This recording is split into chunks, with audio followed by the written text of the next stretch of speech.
Alright, this is the final video in the series for creating the Cargo Bay Chase game.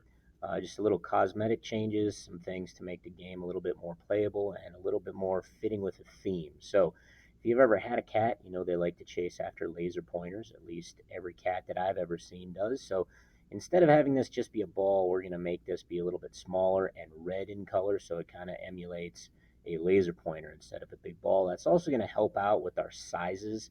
Um, Cat and ball are roughly the same size right now, and that robot's about the same size too. So that'll just give us a little bit more playable area in terms of how much space all of those things take up. So event is once again the same. And in this case, just like we did with the cat and the robot, we're going to set size or change. No, we're going to set the size to, and I've really found that 25% or taking it down to a quarter is about the best option. Laser pointers tend to be red, so we're going to change the color as well. So change color effect, or pardon me, set color effect. We don't want to change it. We want to set color effect. Now with color, it was a little bit of trial and error for me to figure out exactly the best color for this.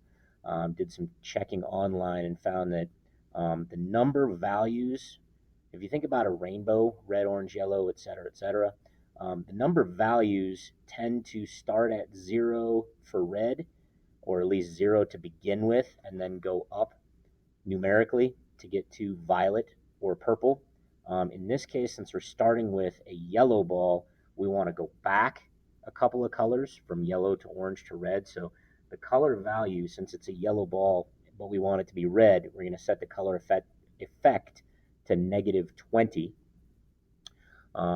And all of that is going to just sort of be the same as,